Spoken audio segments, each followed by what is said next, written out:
What the Sam Hill's going on here?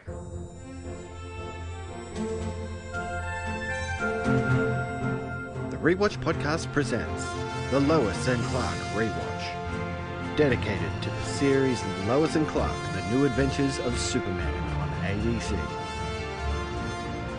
Join us each week as we investigate the origins of the Man of Steel and uncover crime in Metropolis. Send your feedback to the Rewatch Podcast at gmail.com. Join us on Facebook at facebook.com/Rewatch Podcast or follow us on Twitter at RewatchPod. Oh, hey! Let's get back to it.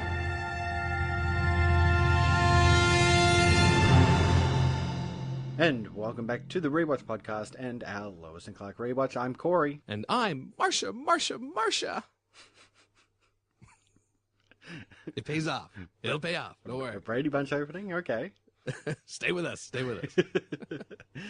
All right. Well, thanks for joining us, everybody. We're, of course, discussing 2 more episodes of Lois and Clark. And this week's headline reads Illusions of Metropolis, because we're discussing Illusions of Grandeur and the Ides of Metropolis. Mm-hmm. So let's get straight into it. Our first episode discussion, Illusions of Grandeur, written by Thania St. John and directed by Michael W. Watkins. And this originally aired January 23rd of 1994.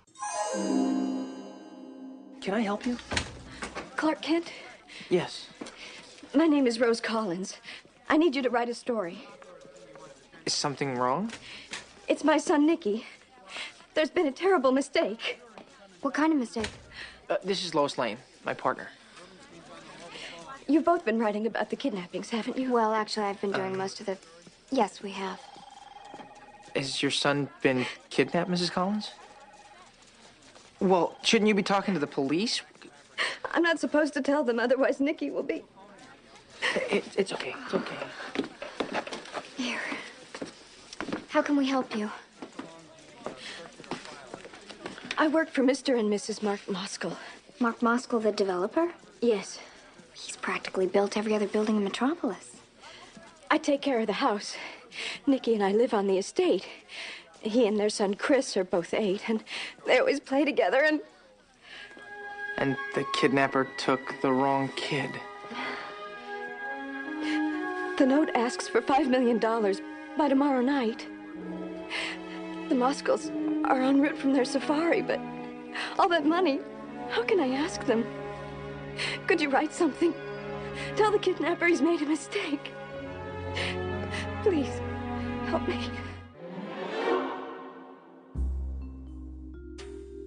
Throughout the world, the children of famous and rich people are being kidnapped and held for high ransoms. When Lois and Clark meet a woman whose son was taken, they investigate and find themselves at a local magic club called the Magic Club.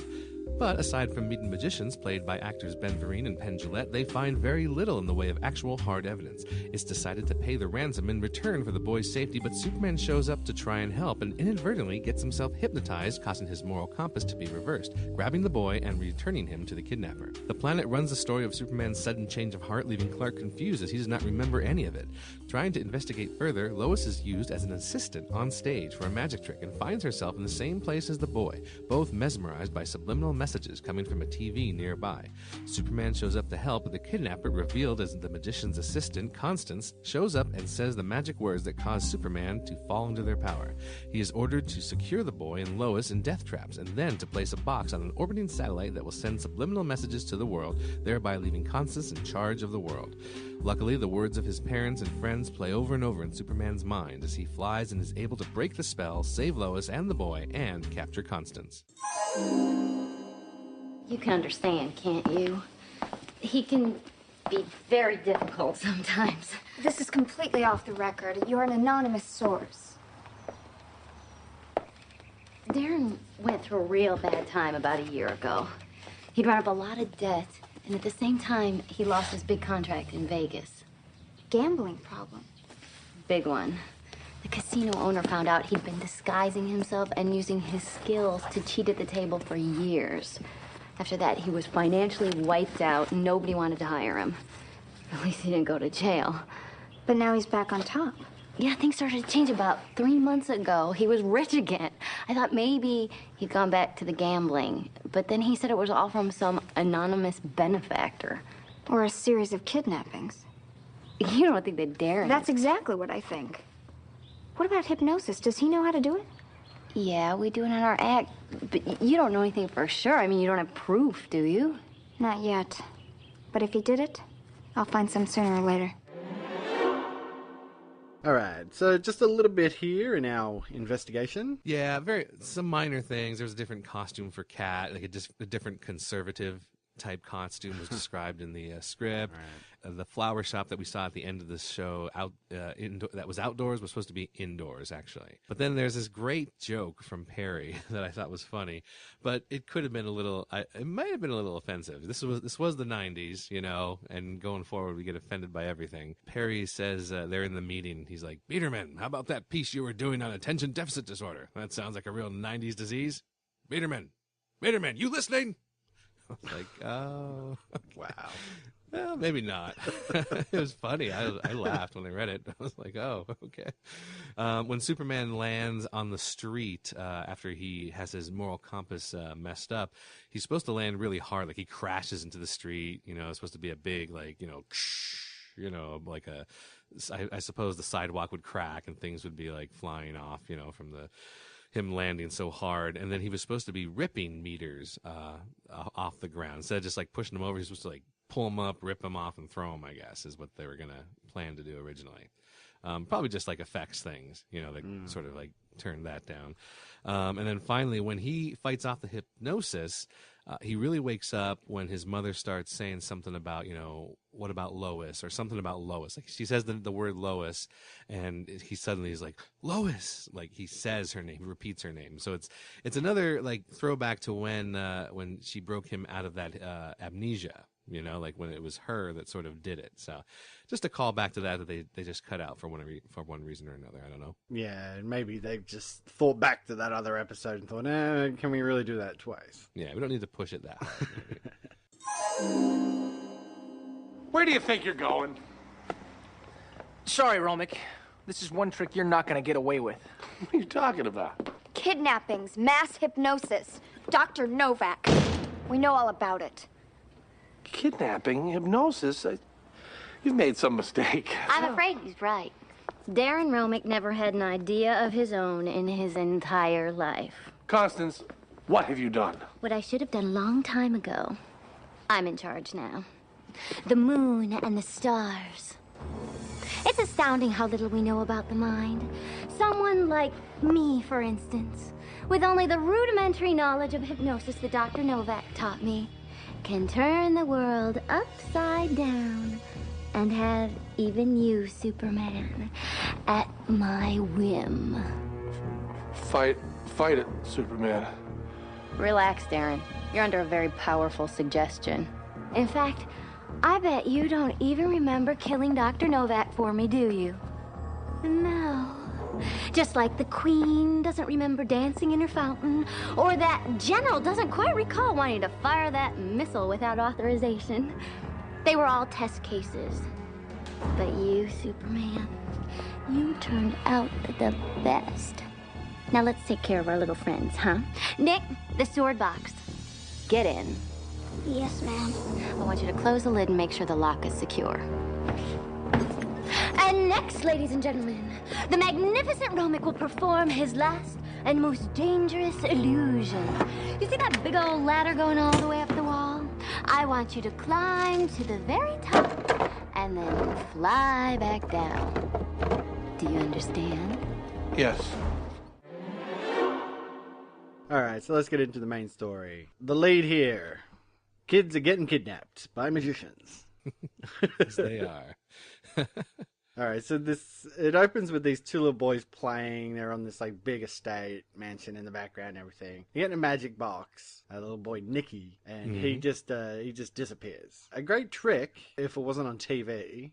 Because you're just like, okay, so they cut away and the kid got out of the box. That's cool. But if it was like live in front of you, it'd be like, whoa, cool trick. Especially out there in the open. Exactly. But the big twist here is that they actually wanted to kidnap the other little boy.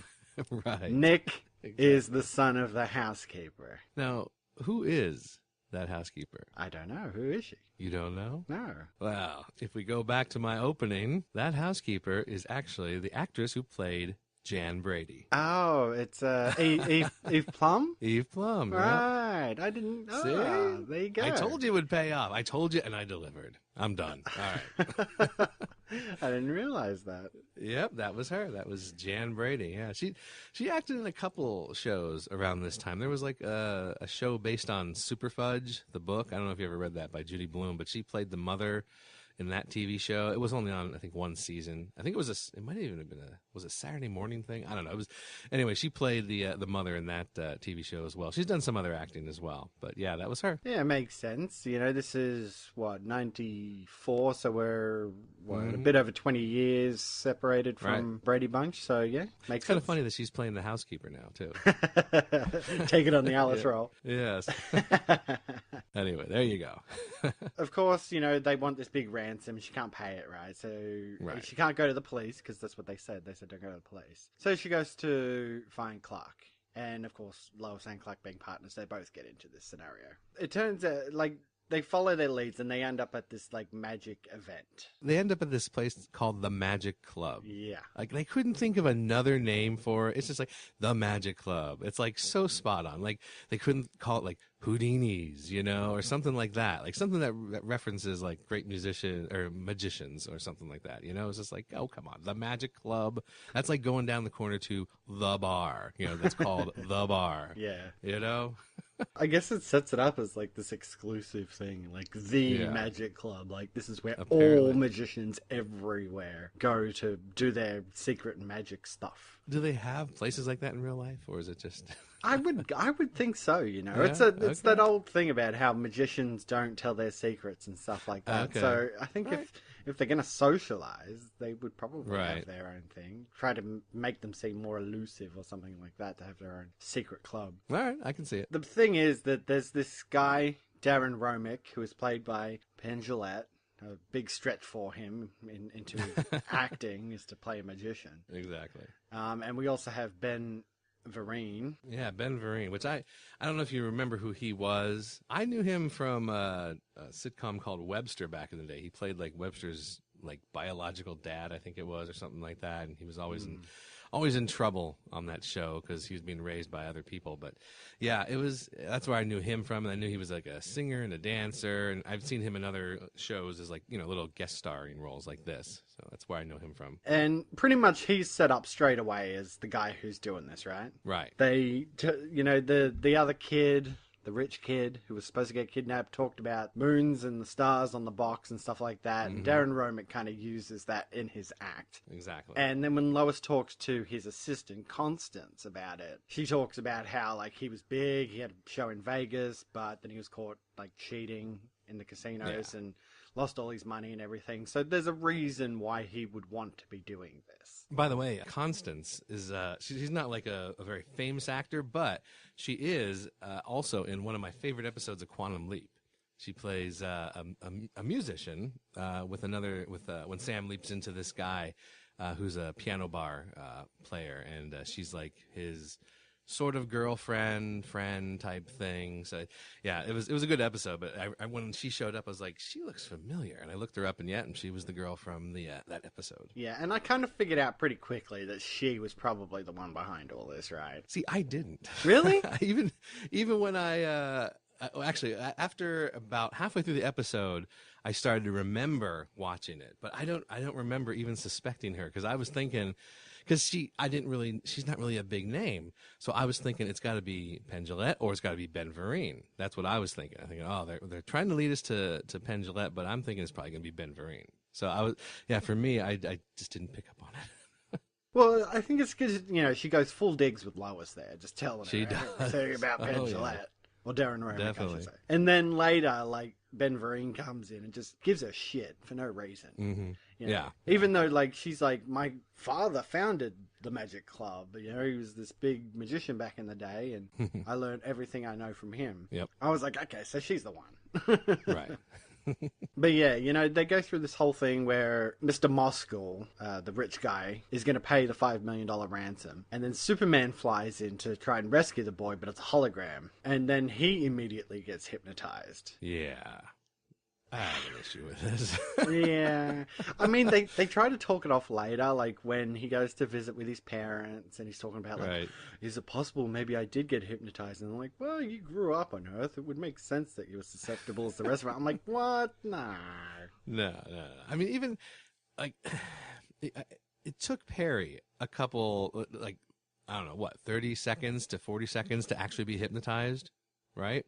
And Superman just is hypnotized, like, instantly. As soon as that watch goes up, boom, he's hypnotized. He's like, he just stops suddenly. It was too quick for me. Now, that's not the real issue. The real issue is, I mean, Superman does have a weakness to kryptonite, and his other weakness that a lot of people don't realize or know about is that he is weak to magic. Like he like could not fight against someone like Thor, who has like a magical hammer. Like something that's based in magic. I know that's combining universes, but still, I'm just saying for the sake of the argument. Yeah, I guess DC, something in like the Constantine universe or something. I don't know. Right, something like that, or like Dr. Fate, because he's from DC, who has magic, that type of thing. Like he's weak to it. He's not, completely powerless against it, but it renders him kind of like he's like a normal person then when it comes to magic. He has no special powers against magic per se. And that's fine, because it's been used in the comics to great effect, when he has to go up against Zatanna or something like that. It's like he doesn't have a vulnerability to it, okay? Now, this is magic, but it's really not magic per se, as like coming from like mystical arts and quote-unquote spiritual. Yeah, exactly. So, like, if that's what they were going for, that this was magic, then I'm like, nah, I don't think so. It's just because this isn't real magic, like we said.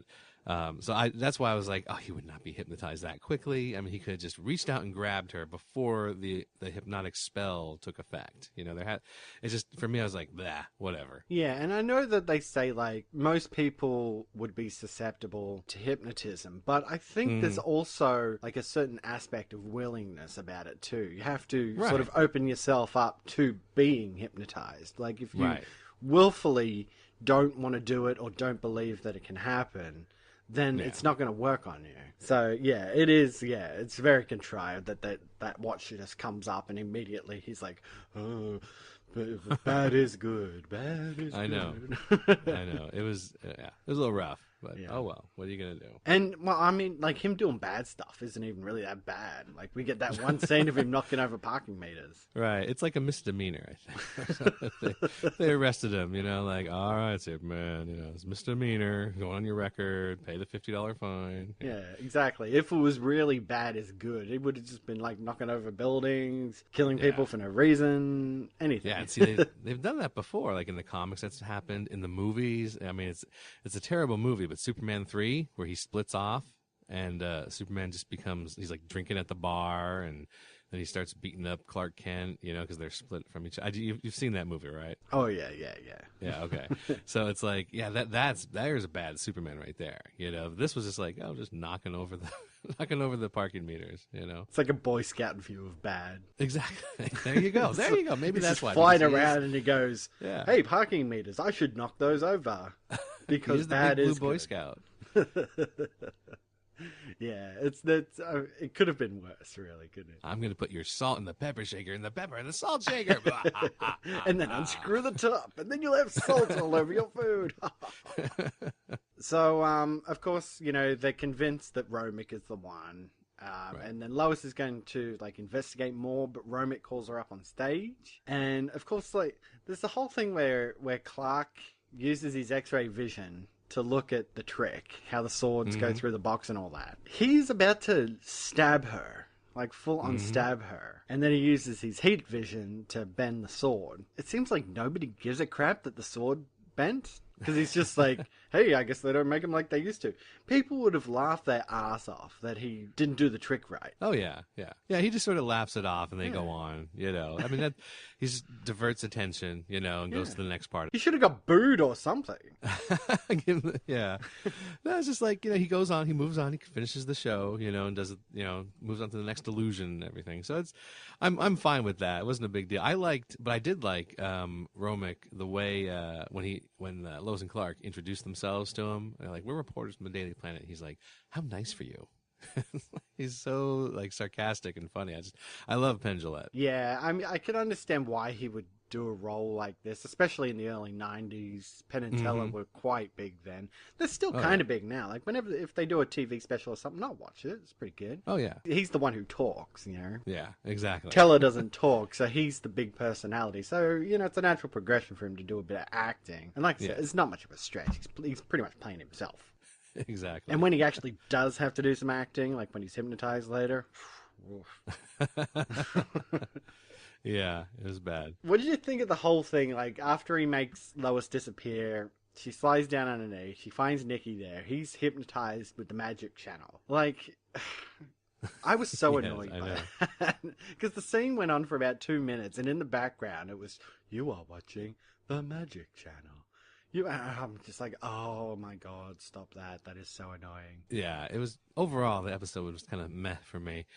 Yeah, the whole subliminal message thing was like, all right, I guess, whatever. It was not, I was not into it. Not into it. And like Lois falls for it like immediately almost. Like she falls down, she's like, what are you doing? Nikki, what are you doing? This channel. And she's just hypnotized right away. I don't know. I was just not in. I was something about it. I was just like, it's all right. Yeah, because then it gets in the whole thing where Constance like gets Superman to put them in the death traps, and she's telling Romick to go jump off the ledge, and Lois is going to drown in the tank and stuff. And I'm like, again, like I think when it comes to hypnotism, you can't get someone to the point where they're going to do something that they really don't want to do. Right. And most people don't want to kill themselves. So, yeah, it would almost instantly stop working once you told them to go and jump off a ledge or whatever. Right. Yeah, it's that use of this magic and hypnotism and stuff. It just didn't ring true. Like even the mirror room where she escapes into is like he has super speed. He has X-ray vision. Like he couldn't just like go through and just like really quickly find her. It's just like too, I don't know, contrived, maybe, I'm thinking, is the word I'm thinking of. It's just, I was like, I don't know, use the powers that you've established so far and get through this. I don't know, didn't like the ending. Yeah, you're exactly right. He should be able to find it pretty quickly, or just go through and smash every window super quick, anything. Well, yeah, exactly. I mean, I guess maybe he's worried about hurting her, but I mean, with X-ray vision, I think you should be able to see through the mirrors, or just, it's like, and they weren't even like real full-length mirrors. Like, I've been in a mirror room before. They have one here in Phoenix that the kids and I went through, and it's a big maze, and it's kind of fun. It's not even like that. They're mirrors that are mounted on these stands. So just like duck down to the ground and like look for where the feet are, like then you'll be able to see exactly where they are. Yeah. It's like, I don't even have to be Superman to capture Constance in this case. I'll get her. Yeah. Superman, you stay there. I'll take care of this. I got it. Exactly. And it's like you said, like if he was actually going up against a proper magical being, right, a la the Constantine universe or something like that, right, it would have made more sense. I mean, even Supergirl went up against a witch in that Supergirl movie back in the 70s. Like, that's right, yeah, exactly, yeah. These are people doing illusions. This is, right. It shouldn't be that hard for Superman to stop her. Maybe there's better stuff in the bylines, maybe.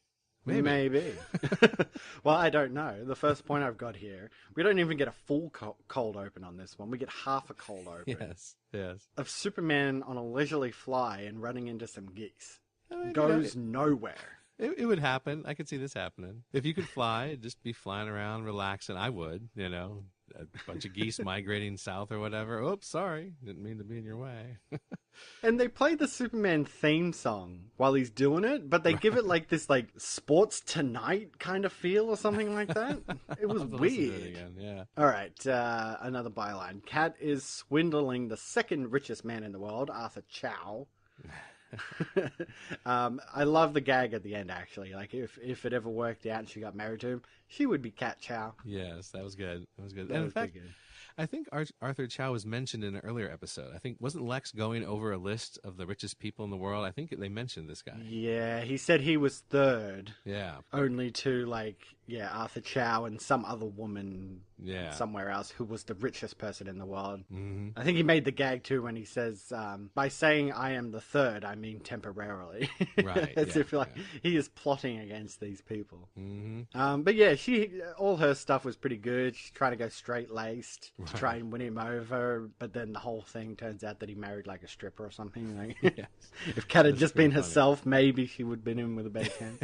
Exactly. Yourself, Kat. That's the rule. That's the golden saying. So, what about Perry getting hypnotized into calling Jimmy brilliant every time he calls him Chief?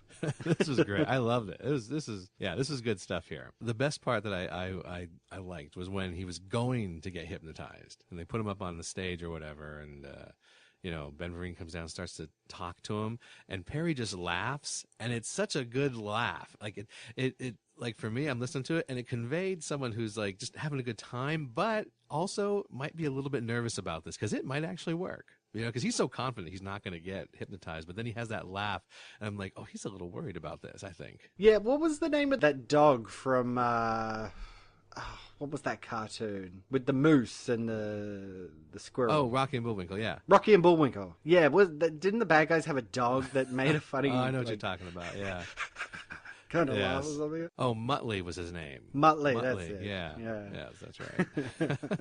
Yeah, it did sound a little bit like that. Yeah, it just there was a certain hint of nervousness that I detected in that laugh. He was trying to play it off as it's all bunk, but there was a part of him that was like, I hope this doesn't work, And I almost thought it was a goof actually, because later, they play the gag where Perry actually calls him brilliant. And he's like, I can't take this anymore. But Clark goes, while he was here, I had him deprogrammed, right. While the magician was here. And I was like, wait a minute, didn't the magician die? Oh, yeah, that's right. But then, when I thought about it, he said, while he was there. Yes, while they were talking to him. It was before that, yeah. Yeah, before he got killed. So I was like, okay. So, yeah, I had to go back over it again. But, yeah. Lastly, here in the bylines, Clark does a magic trick. What do you reckon of this making flowers appear in front of Lois? Well, I think it's cool. And he says, what did he say? Did he use the line, good magician never reveals his tricks? Is that what he said? Yeah, something like that. Yeah, something like that. So yeah, I thought it was cool, because it's who knows? She doesn't know everything about Clark yet, and maybe he studied magic, maybe he can just do stuff like that, it's a pretty typical a trick, like someone pretends to pull a quarter out of your ear. That's like a typical thing that sometimes people sort of learn how to do, and palm it. So he could have, he could know how to make flowers appear. I think it's pretty funny. Yeah, and I did like just cutting off to the florist on the street, trying to figure out where did this money come from. That is good. Yeah, see, that's good because it shows he didn't just go and steal the flowers. And see, this is something that I thought about just recently over in the Flash show. If you've been watching the Flash. Sometimes he'll just zip off and he'll pick them up, pizzas from Coast City or in Supergirl, he went and get him ice cream. It's or he'll get coffee real quick. It's but wait a second. You can go there, but you still got to wait for the pizza to be made or you're taking someone else's pizza. So you're kind of stealing, even if you leave money, you're stealing someone else's pizza. You're stealing their food, man. Yeah, it's true. The pizza itself, if you ordered it, at the very least would take 10 to 15 minutes. Exactly. So it's good that Superman does the right thing here. Yeah. All right. So I guess it's court vote time. What's everybody standing around for? This is a newspaper, not happy hour at Buckingham Palace. What are we here, the Daily Planet or second stringers from the Weehawken Gazette? Am I making myself perfectly clear? We had a tie this week. Oh, nice. So I'm taking my hosting privileges and I am going with... I'm casting the extra vote to tip it over the edge. So let's do it, all right? All right. Cue the music. Sean Connery calls Remy and a hick into his office. Is that something the two of you want to tell me? No, not really, Sean. Now, you're sure there's nothing you want to get off of your chest? Chests. Well, We'd like to tell you, Sean, but we can't. It's better this way. You're better off not knowing, Sean. It's a little late for that. I know. You know? What exactly do you know? You know about him, where he is. So you do know. How do you know? It's better you don't know, but I don't know officially. But then, if a man in my position didn't know unofficially, I wouldn't be a man in my position. So, now that you know unofficially, are you gonna tell anyone that you know? No, I just wanted you to know. Well, thank you, sir. I feel much better knowing that you know. Me too. There is something you should know, though. What's that? The minute you step outside that door, I no longer know. And I don't want to know anything else worth knowing in the future. And see. Got a little crackly voice there on Sean at the very end there. I don't know what's going on with that. Get your coffee, Sean. Well, I think this is one of our better quotes that we've done. Yeah, I like it. And that's back and forth with the, I know, though. It was hard. I'm like, wait, I got to switch to that. Okay, I got to switch back. Okay, But yeah, good one. Okay, so let's get into our second episode discussion today.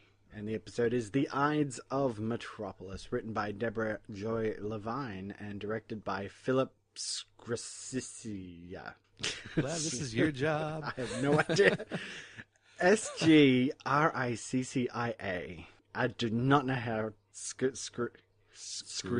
I'd say Sgriccia. That's Italian. Anyway, this originally aired on February 6th of 1994.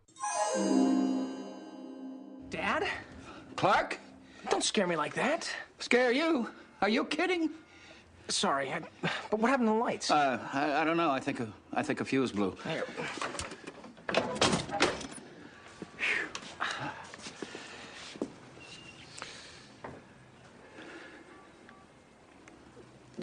Take a seat, Dan. I'll just go change.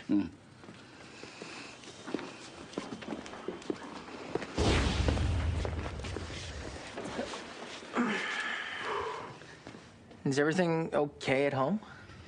No, son. I think your mother's having an affair with a younger man.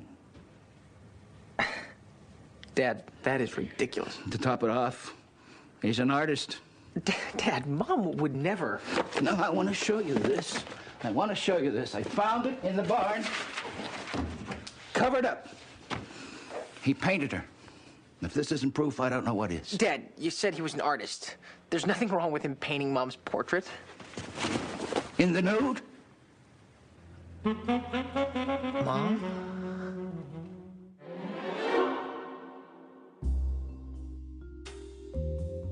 When a computer programmer named Eugene is sentenced to life in prison for the murder of a man named Henry Harrison, another computer programmer recently fired from LexCorp, Lois remains convinced that he's innocent, even going so far as to harbor him away while the police and Detective Reed search the city for him. It turns out that Eugene and Harrison's wife Lena were having an affair, albeit one that was never to be consummated until she was no longer married, and that he confessed and took the stand to protect her. Eugene claims that Harrison had gotten very angry after Eugene discovered a program he was working on called the Ides of Metropolis, later discovered to be a virus designed to attack the world's computer systems. Jimmy follows Harrison's wife and learns that she has been meeting someone for what appears to be a second affair, but when Lois and Reed go to investigate, the mysterious someone turns out to be Harrison himself, who faked his death in order to get out of major debts that were ruining Harrison's company. Harrison and Lena throw the ladies into a trash compactor while Eugene discovers the cure for the virus, giving it to Clark, who flies to the various locations needed in order to implement it and save the day. Detective Reed. Ms. Lane. Lena Harrison have anything interesting to say? She's just worried about Eugene. Wants us to write a story telling him to turn himself in. Good idea. We've been tailing her since last night. No sign of Eugene? Oh, no, the fugitive's still at large.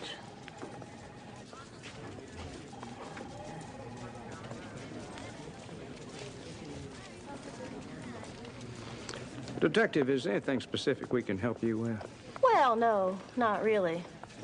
It just seemed to me that during the trial, Ms. Lane and the escaped felon became, well, friendly-like. I'm a journalist. I covered the trial. I was just wondering if you had any information as to the whereabouts of Mr. Latterman.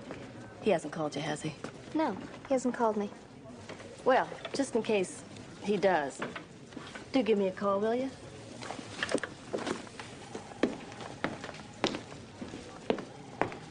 And don't worry, Miss Lane.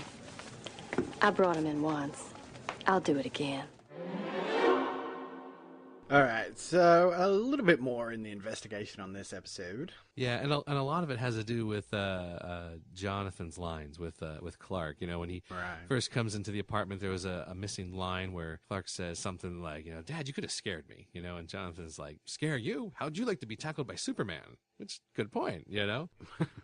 But, like, really, Clark wouldn't have been scared because he's Superman. Yeah, it's true. They cut out part of Jonathan's lines, when he's telling Clark about the guy that Martha is supposedly having an affair with. You know, he says something like, and he's an artiste, you know, but there were supposed to be more lines there where he's like, he's 47, he doesn't need glasses, he can see his toes, and he's an artiste. You know, so they were going to have some more, laying it on thick for him there. Wow. And there was an extra scene in the Daily Planet, which I got to imagine they just cut for time because it was a pretty long scene in the script.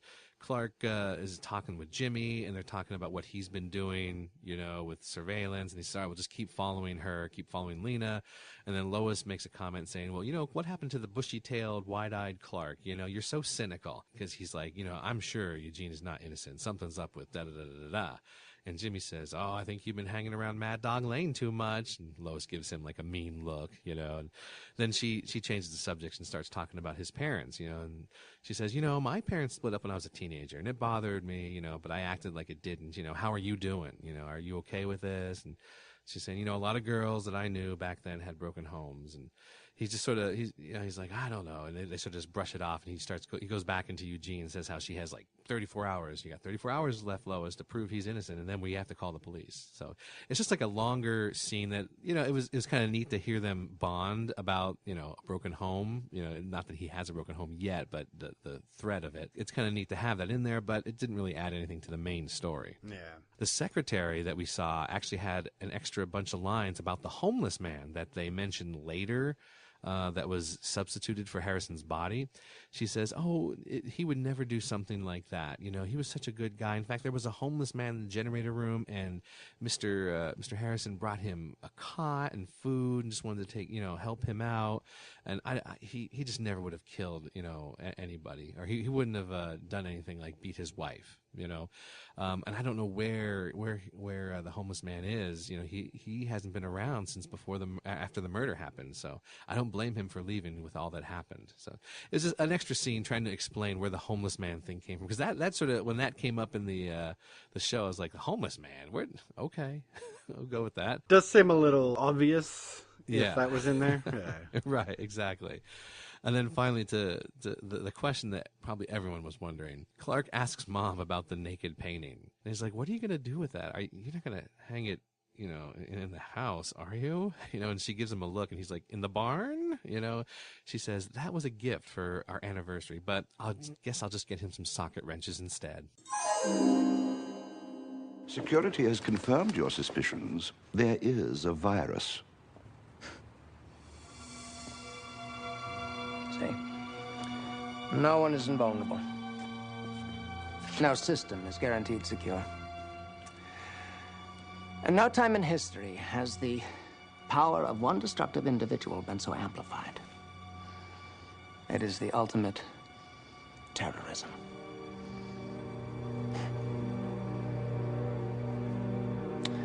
And I've often wondered, what would it be like if our entire infrastructure dissolved? Well, perhaps we are too dependent.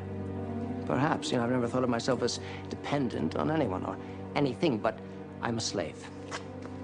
Nigel, like you, like everyone else, I'm a slave to the systems we create.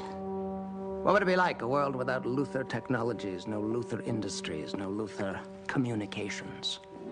Could I weather it, Nigel? It might be for the best. I could get back to nature, buy a pair of hiking boots, get in my car, a car without a driver, and drive as far as I could before I fell off the edge of the world. Could I? Would I? I think not. Yes. Quite right. Alright, so let's get into the main story here. Okay, so the big lead is that Lois has been covering this murder case for a few months, and she believes that the guy Eugene is innocent, but he's found guilty. I thought that was a pretty good scene, actually, after he's found guilty and she needs to swindle her way into the room so she can get a quote from him, and she has to, like, bribe the guard with some, basketball tickets or something, and they go in and he has escaped. Did they ever actually explain how he escaped that room? I'm assuming it had something to do with the fact, because they really did focus on the fact that the door had, like, a coded lock. Right, yeah. And stuff like that, and he's, like, a computer programming genius, so... Mm-hmm. Yeah, I assume he just, like, managed to rewire it or something. Right, most likely. Which, you know, in itself is, like, a pretty tough escape. Even if you got the door open, you still need to walk out. Right, and get past everybody. Yeah. It's like, oh yeah, there's people here, okay. And he tries to take Lois hostage. And again, I thought this was actually a really good scene where he has a gun. Yeah, I thought he was the bad guy. Yeah, and they get up around the corner, and Lois is just like, Eugene, just give me that gun. Come on. I'm gonna help you. Exactly.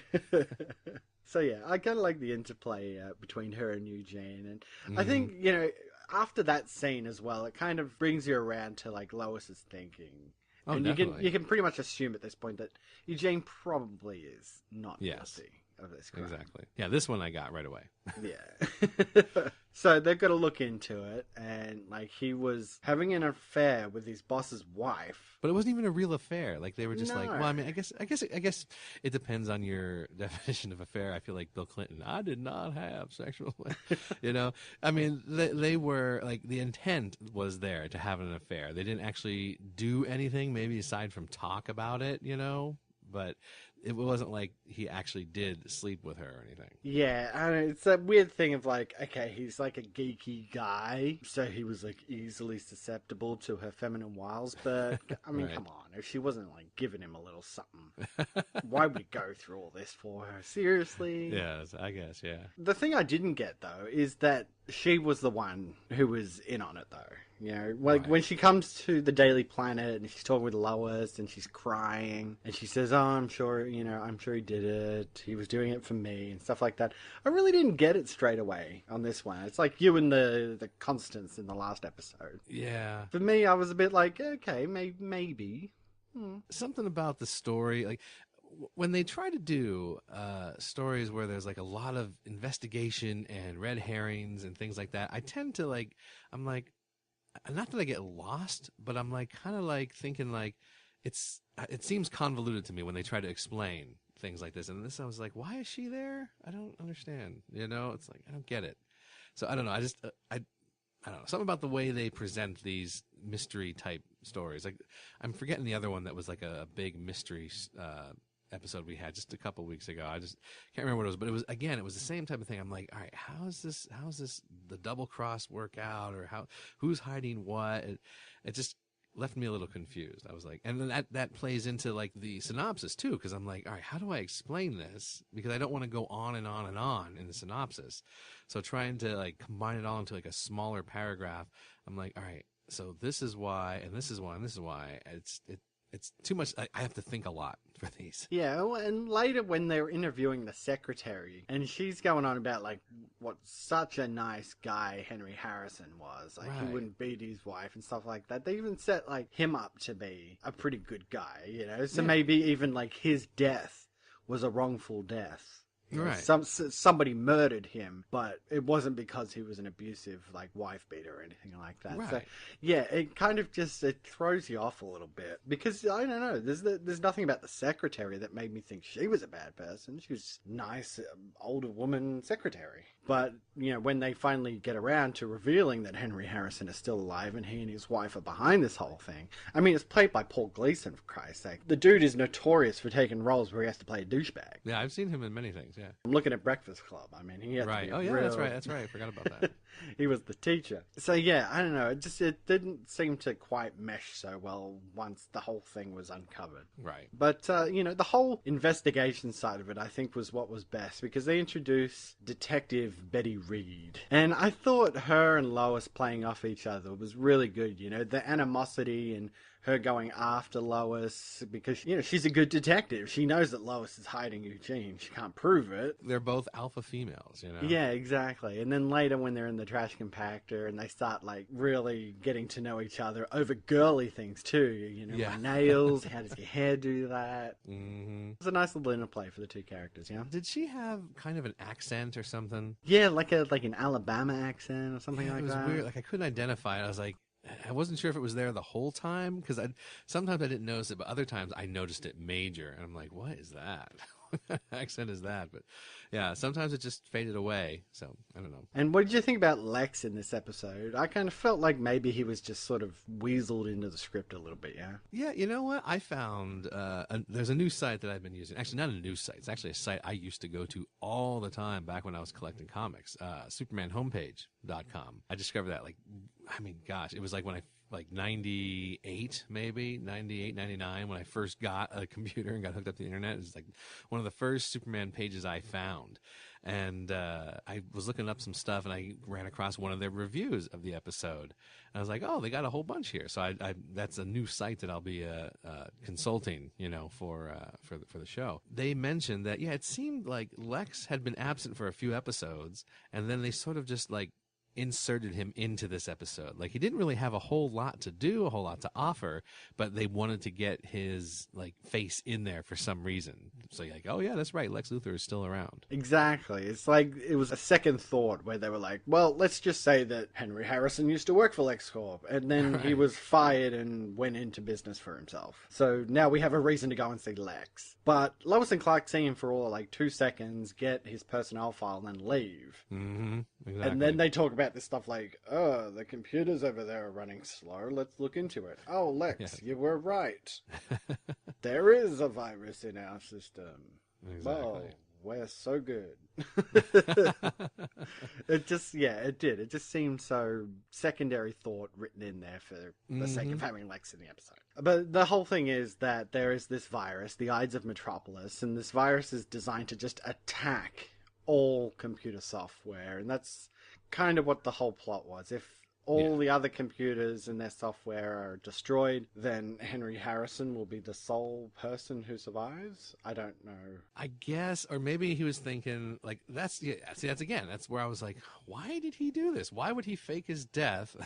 They would know that he did it if he was the only computer company that survived. I mean, people are going to look into that. That's a bit suspect. I mean, even if he tries to come back under another name, another alias, or even if his wife, tries to start her own company using his software and he just sort of lives under the radar, they would know. They would figure out, well, this code is very similar to that Harrison Tech code. I wonder if there's a relation here, I don't know. It was a weird reason. Yeah, but it is an interesting early look at this whole computer thing. I mean, there had been some computer-based movies in the 80s, right? But by the early 90s, we're getting into Windows and things like that. Computers are getting, PCs are getting more common, right?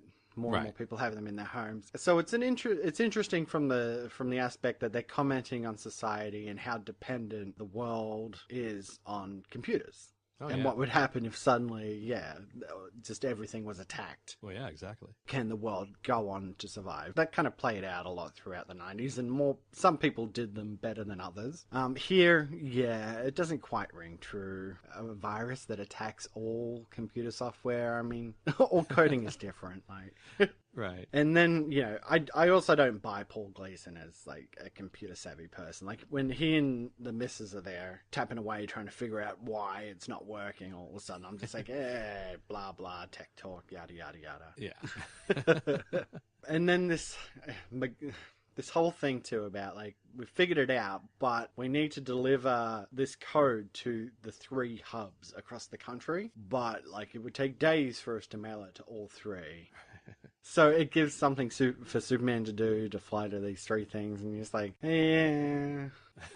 He hasn't been in the episode, so it's like we got to throw him in there. I don't know. I probably feel about the same as the last episode on this one, where I'm just a bit like, meh. Yeah, it's okay. It's not the worst episode, but it's not one that I'm like, oh, I got to see that episode again. You know, like there are definitely episodes of Lois and Clark that I can't wait to get to. You know, but this is definitely not one of them. All right, so the bylines on this episode. Superman arrives home to find his father there, and he thinks that Martha is having an affair because he found a nude portrait that for some reason he carted all the way from Smallville to Metropolis. Well, yeah. Just so he could show Clark. Exactly. Big impact here, you know. If he had an iPhone, he could have just taken a picture of it, you know. But right. No, this is the 90s, so.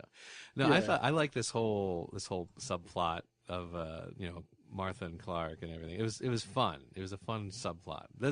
Like of the episode, this is the stuff I enjoyed the most. Yeah, I completely agree. I mean, even with the whole thing, like after he reveals the painting, and I was thinking, like, why would he bring that with him? Like, he could have just shown up and been like, I found a nude portrait of your mother. Right. He didn't have to cart that thing all the way from Smallville. Well, hopefully he covered it up on the way. Hopefully. Get it wrapped, hopefully. Yeah. But it is the better part of it. This whole thing about his parents and things. Like, I like seeing Clark with his parents and them teaching him, you know, morals and things like that. You know, this is where Superman's morals come from. He learns things from his parents. So the fact that Jonathan and Martha might be a little on the rocks, you know, you kind of invested in their relationship. Oh, yeah, definitely. I like the gym scene was great. You know, the interplay with Clark and Jonathan and that guy, the tough guy. It was a bit obvious, though, right? Oh, yeah, like, definitely. You could totally see in the background Clark moving his hand next to the machine. I'm like, how can the guy not see that he's messing with the machine there? I thought that too, but I thought maybe he's just so focused on Jonathan himself that he's not noticing that. It's kind of, there was a iReactions who gets us our deleted scenes, also mentioned that this sort of calls back to the Superman 4 movie where Clark goes to the gym with, I think her name was Lacey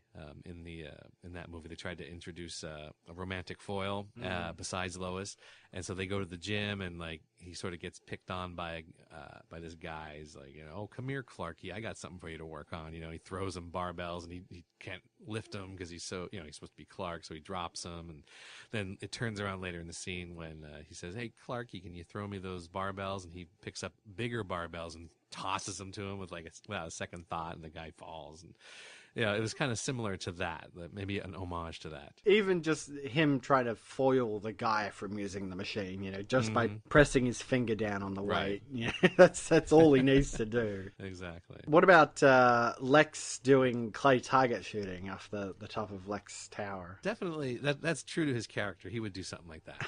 You know, he would definitely do something like that. But again, it didn't really, it was all his scenes were like, meh, whatever. Like, why are you in here? You don't really need to be in here. I don't know. I kind of just like that setup of it. Like, they should have used that, like, in a different episode. Yeah. You know, where he was actually, like, where it was a more Lex, because we thought it was going to be a Lex-centric episode. Right. But it wasn't. But, you know, just his arrogance of, like, I never miss, so I've got nothing to worry about. And then he, like, describes what would happen if he did miss. Yes. And then, of course, by the end, when he's doing it at nighttime, using night vision goggles, and he misses, you're just like, yeah.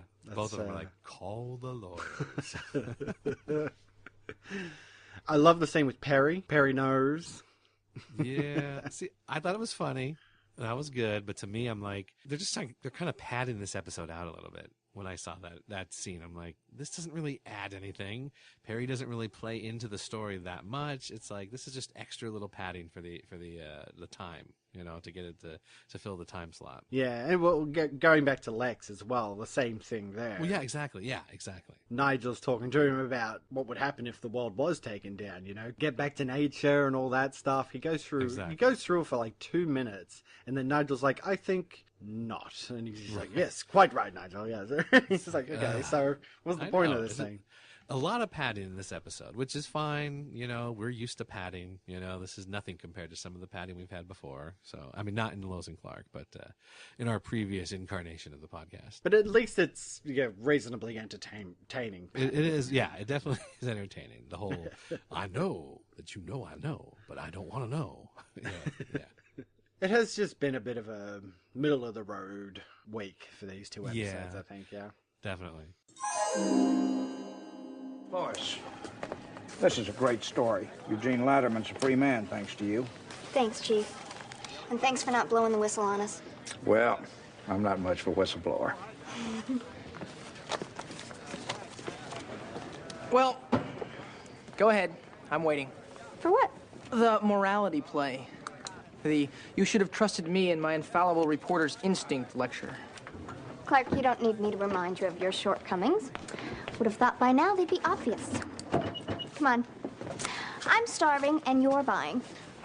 And just in case you did miss the moral to the story, thank you. You should trust what's in people's hearts, not just the facts, ma'am. Ah. You know, I have a funny feeling that you didn't tell me your biggest secret. Well, just to put your little mind at ease, Lois, you're right. Alright, so getting into the back issues, or rather, maybe not getting into the back issues. Yeah, still, I guess the early days of the internet. Not a lot of discussion going on there. There are some posts. The Jeffrey Sykes guy, he is still doing his episode guide, which apparently is like very popular even in later years. I see some posts from like '96 and onward that refer back to his episode guides that he is doing in '93 and '94 there. So that's cool. But yeah, there's not a lot of discussion that I'm seeing in my searches when I search for the the episode titles in the Lois and Clark group there on the old Google forums. So I don't know if it's just like we said before, it's just still too early, or if the search results are just I'm not hitting the right keywords or what, because I did see a post that was made, I think it was again in '96, '97, where someone on the show, I guess, does print out what they're saying on this listserv and posts it for like at the actual location where the actors are working. Like he works on the show at Warner Brothers or something, and he posted up for them to see. But that was from, like I said, that's from like '96, '97. So apparently back then they were at least reading what was going on the listserv there. That's something, I guess. We've only got, 6 episodes left in this season? Right. Ish. Yeah, we're getting it. We I'd got have to look through at the it list. pretty quickly. We got through it. Yeah, so hopefully once we get into the next season and the seasons after that, we'll start seeing a bit more on those old forums. Yeah, it's fun to see what people were thinking back then, about these, the new episodes coming out and their theories and everything. There are various rewatches that they've done, since then. Like I could see posts from like 2000 and onward that say, oh, I just watched, Illusions of Grandeur and da-da-da-da, but it's not from the original. It's like looking back after they've seen the series as a whole, So it's like, well, it's not as interesting that way because they sort of have knowledge of what's coming and stuff like that. So. And like with Sliders, like when we're getting towards the end of the series there, it was so interesting to see the mindset that people were in. Oh, yeah. In regards to like the show ending, knowing whether or not it was ending, and just all that stuff. It was so interesting. So yeah, I hope that by the time we get to the end, we really do get a lot of info from the people of the time and on what their thoughts were. Yeah, it'd be cool. And as for the personal ads section. Seems like everybody's just taking a powder for the time being. It's pretty empty. There's not a lot of chatter over at Sliders.tv about Lois and Clark. It's obviously it's more Sliders based. They do talk about some superhero stuff, but I think the lack of not having Lois and Clark streaming, unless you pay for like Amazon Prime or something like that, because I think it's on their streaming service. But like not having it on Netflix is why we don't have as many things going on over there. And then of course over at Zoomway, it's really quiet. No one's posted anything, like not even in just our thread about the our podcast, but the other podcast is actually on a break because they finished season 1 just like I think a month or so ago. So they're on a break before they start the next season. And their thread hasn't been commented on since before our last episode came out. So yeah, it's pretty quiet on all the fronts everywhere. Yeah, I'm just thinking it's that time of year. It's kind of the run into June, right? And the year is going to end, and yeah, everybody's kind of hectic and stuff. That's what I'm putting it down to. It's nothing we're doing. I mean, we're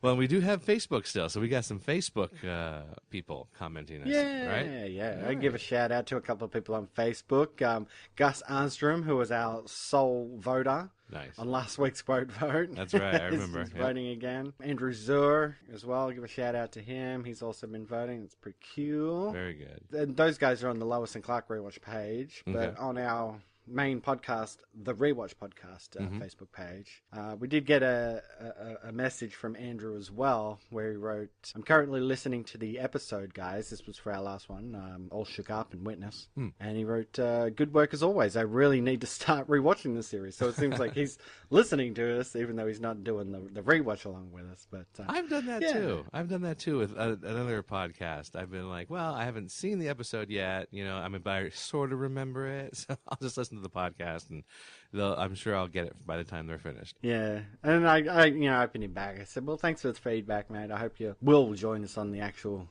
rewatch because we need more people quote voting." Oh yeah, definitely, definitely. And we're gonna have fun with it either way, but we want to know what you want to hear us exactly. imitate. If we get a week where no one votes, we're still gonna do it. Exactly. But yes, please send us feedback. We're gonna give our details out in just a moment, so we really want to hear from you guys out there. Yep. All right, so our next issue, we will be discussing Foundling and The Rival. So, any thoughts? Foundling.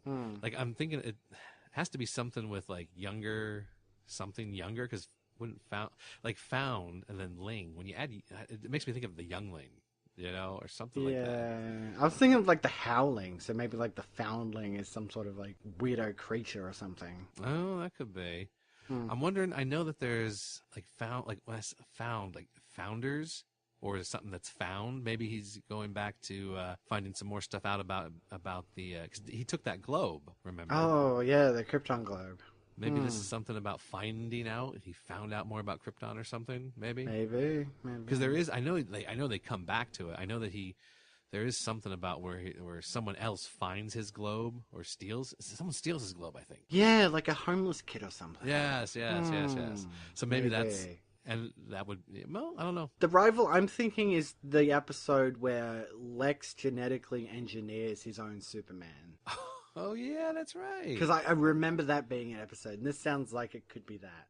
Yeah, okay, yeah, I'll go with that. That sounds good, because I remember that one as well. Very good. Well, we'll find out next week. Because that's it for this issue of the Rewatch Podcast. Keep up with listener interaction by liking our Facebook page at facebook.com/Rewatch Podcast or facebook.com/Lois and Clark Rewatch. Don't forget to follow the show on Twitter at Rewatch Pod and visit our webpage at rewatchpodcast.podomatic.com, which has links to some of our favorite sites there, such as zoomway.net, folc.wiki.com, and, of course, SupermanHomepage.com. Plus, there's links to our archive of film rewatch episodes. And remember, you can always write us an email or record a voice message and send it to the Rewatch Podcast at gmail.com. And also, if you've enjoyed the show, please consider giving us a rate and review on iTunes. But if you want to help us even more, you can help support the Rewatch Podcast by heading over to patreon.com/Rewatch Podcast and make a monthly contribution as little as $1. And of course, we are forever striving to get to 100 subscribers on YouTube. So just search the Rewatch Podcast and subscribe. Of course, also put up links on our Facebook as well. Very easy. And we'd love you forever for it. Forever. Okay, well, thank you for joining me again, Tom. Yep. And I will just say, until next time, call the lawyers. We gotta fly. The Rewatch Podcast is not associated with Warner Brothers Television, ABC, Gangbuster Films Incorporated, or Roundelay Productions. Don't believe everything you see on TV.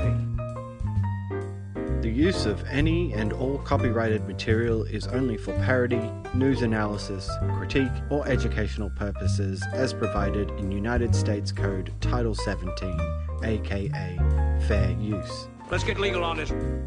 Music provided by Kevin McCloud at incompetech.com. Great shades of Elvis. Copyright 2016, The Rewatch Podcast. Where are your beepers? We'll be in touch.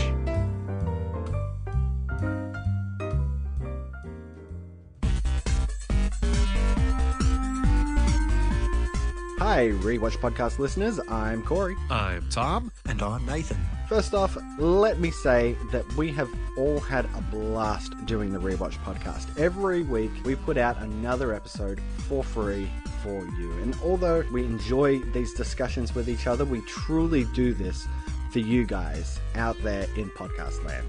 That's right, Corey. But we are here today to tell you about Patreon. Every week, there are costs involved in podcasting about film and television, including hosting and bandwidth charges, our own personal internet usage, and film or show rentals and purchases. So, we're asking you to become a Patreon supporter. If you can afford as little as $1 to throw our way per month, it would really help us keep the lights on.